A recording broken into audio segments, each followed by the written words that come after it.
Justice! My people, may they come. Show! My people! My name is Terry G. The population in this country is too much. Man, don't put my hand. If I can't put my hand, they shock. Man, they don't say the verse. I bet man, all this thing, man, yeah. No, man, talk. I bet, give me this thing. Give me. Okay, because the population of Lagos State has to one of us. When our governor Fashola, Raji Fashola, we know. Okay, we are talking about population of Nigeria. As soon as let this our government be a work outside for us because we don't have a job. We went to school. As soon as when I go to technical school 2006, I finish. I don't see a work. As soon as I still go and learn work also too. All these kind of people that they disturb us. Say we stay at the mail, just do this, do that. And then but more beg our president, Jonathan, good luck. As soon as our president always try for us. Are you listening? Am I young where?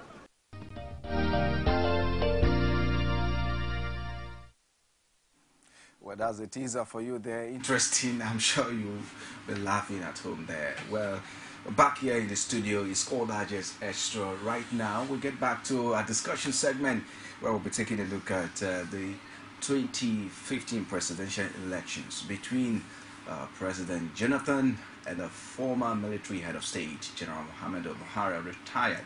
Well, between them, he's a good candidate, or what should I say, the better equipped candidate that will rule Nigeria in 2015. That's between President Jonathan and former military head of state, General Muhammadu Buhari. And joining us to discuss this now is a public affairs analyst at Chike Chude. Thank you for joining us. Yeah, thank you very much. It's a pleasure. Yeah. Now, that's between the primaries just ended. Of course, convention of the PDP in Abuja simultaneously with that of EPC in Lagos. What is your impression? Let's start from there. What is the impression between these of these two presidential primaries? Well, I think this has the primaries have been a consummation of so many political struggles and agitations that has dogged the Nigerian political space for quite some time. Of course, we remember the controversy surrounding the registration of the APC. At the time, it seemed as if INEC was not interested in registering APC, and then there were shouts of favoritism and so on behalf of the ruling party. But eventually APC was registered, and then the very next thing people expected, prophets of doom, were of the belief that it was a marriage that was going to collapse very soon, and that the APC would sooner or later implode. But I think they have defied a lot of skeptics. They have held together. I'm sure they've had their own issues, but they have shown a remarkable ability to stay focused, keeping their eyes on the ball, and that has happened. Of course, for the very first time, we're going to have, hopefully, a very keenly contested election. And the reason for the APC, you all know, is because PDP was riding like a behemoth in the political space of this country. Some of their key members had said that PDP was going to be in government for the next 50 years. Others said 100 years and so on. Okay. That was as a result of the strength of the PDP and the spread of the PDP nationwide. And people have been clamoring for genuine opposition to the PDP, at least in terms of the ability of the opposition to give the PDP a run for its money. After months and years of debates and discussion and so on, 3 or 4 of the major parties came together to form the APC. And that has put them in good stead, and that is what has led to this monumental event at Teslim Balogun Stadium, where Buhari emerged as the candidate. For the PDP, like I said, PDP has controlled power at the center since 1999 to death. And it appeared at a particular point in time that nobody was going to give the PDP an effective challenge, regardless of how they perform in office or not. And I think it's also good for the democratic experience that one person does not bestride the country like a colossus. Okay. You know, and but I think what is noteworthy is that what the PDP has lost, the APC has gained. Some of the major people, you know, in the APC playing dominant roles now are former PDP members. You have some governors also. So in a way, PDP has indirectly helped to strengthen the APC. And I think when we were at the stadium during the primaries, people were surprised to hear that former leader of national chairman of the PDP, Barnabas Gemade, had also become a member of the APC. So you now have two former chairmen of the PDP joining forces with the APC. The other person is Auduogbe. And I think that this is very, very significant. What do you think is the message that is sending to the rest of political parties in Nigeria, looking at the fact that every day you keep hearing of reports of the former chieftain of PDP, one other party joining APC? Well, it is easy to say, well, maybe they are more comfortable with the APC in terms of the ideology of the APC, in terms of their belief that the APC will help turn the country around. It is easy to deduce that when that happens, that the reason for the movement will be based on the fact that perhaps the man has seen the light and he feels that the light is shining more at the APC. APC is a more credible party than the rest. But it does not follow. Because, you know, when people accuse Nigerian political parties of not having any sound ideology or not having a strong ideological root or basis or foundation, the same statement can be said for the APC and the PDP.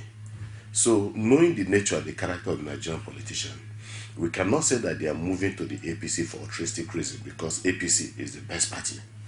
Because the politics of this country is the politics of the self. It's the politics of self-aggrandizement. It is a parochial kind of politics and so on. So they are moving, you understand, for personal gain. And that is what happens. Once they have lost out in a particular party, the tendency is for them to move somewhere else, to feather their nest. And so we cannot sit down and boldly say it is because APC is a better party that they have moved to the APC. But what would you say these candidates have seen in the All Progressives Congress to attract them so much to the party? Well, opportunities that perhaps they felt that they did not have at the PDP. Because it would appear that the PDP has closed shop, for instance. You know, but the APC is still a party in great development and a party, you know, that is growing.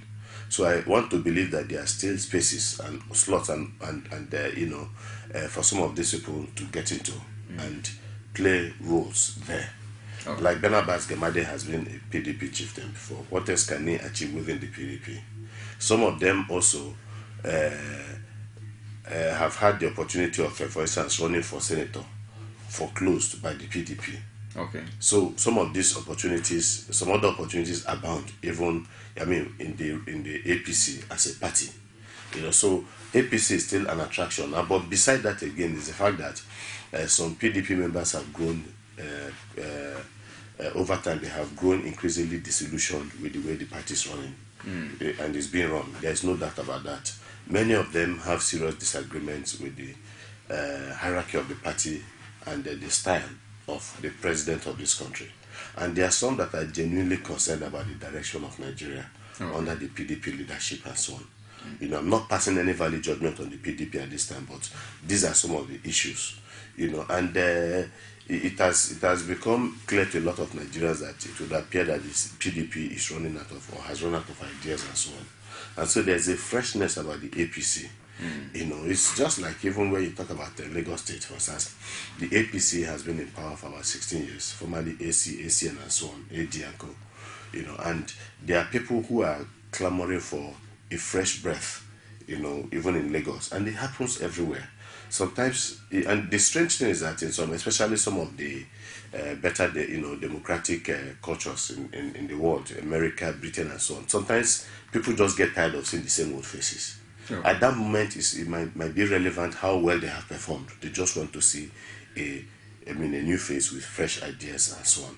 So these are some of the things I believe that attracted people to the you PDP. were at the APC primaries, and you saw, the process, the entire process of right from accreditation to voting, and then the sorting and the counting, and eventually the winner emerged.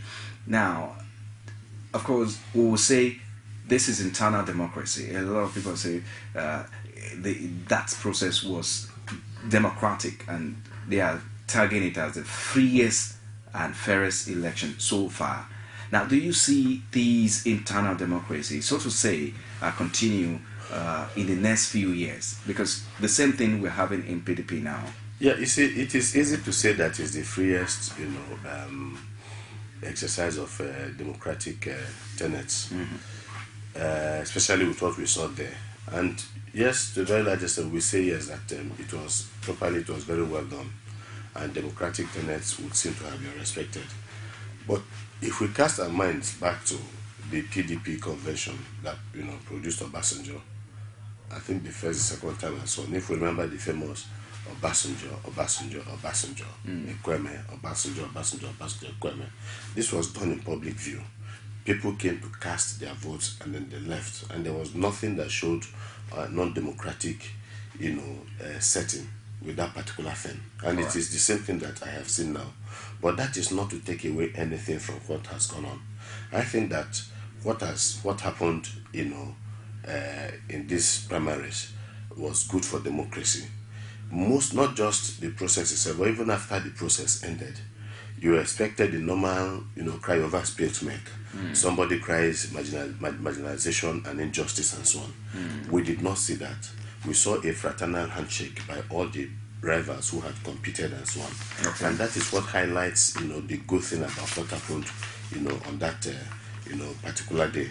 So it went well, fairly well. No, very well. Went quite well. Though there were a few skirmishes in between. There were fights that broke out, especially when the Delta delegation wanted to vote, fiscal fight. Then there were issues of impersonation. Some of these people were caught, especially having to do with the Enugu delegation. Okay. And then the Kano delegation, when they also came to cast their vote also, there was a lot of altercation, a lot of issues and so on. But again, we are talking about a process that is run by human beings who we all know are not perfect. Okay. So when we see some bit of imperfection in a human situation, to the extent that this imperfection does not constitute a major obstacle to that process, you cannot say that that process was not properly well done. It was very well done. But I think what happened is that we showed our humanity, we showed our human foibles and weaknesses, in that, particular primary. But it does not in any way take anything, take the shine. But the question I want to ask is, do you see this continued for a long time? Because PDP once upon a time was known to be the most democratic party, and now we're witnessing. I will come to that. But do you see this continue for a long time? I will say that the PDP has been the most democratic party. There's nothing. If you look at so many other things, if we're looking at the primaries, we look at it on the basis of what has happened within that period. But if we're looking at it in general terms and so on, how many of these parties are actually democratic? They are supposed to be democratic structures through which the people will express, their views about governance and so on. But do not also forget that we are talking about a setting that is supposed to be a democratic setting in Nigeria. Exactly. But the reality is that we do not have a democracy. We have civilian government. Now, civilian government does not automatically translate to a democratic government. That is why you have people like Mobutu Sese Seko, some of the worst African dictators ever were civilians. You understand? So it does not follow. So we are still evolving as a nation in our democratic experiment and so on. The process of an election does not start on the floor of on the day of that election. But all the processes that lead to it, including the internal democratic machinery that was set in motion to produce the candidate in the first place, was any candidate coerced? Well, were people coerced, you understand, into withdrawing? That brings me to the question. Hold on. We will have to take a break now, Tayo. Right. When we come back, Chike will have to answer that question. Let's quickly take a break. We'll be back right after this timeout.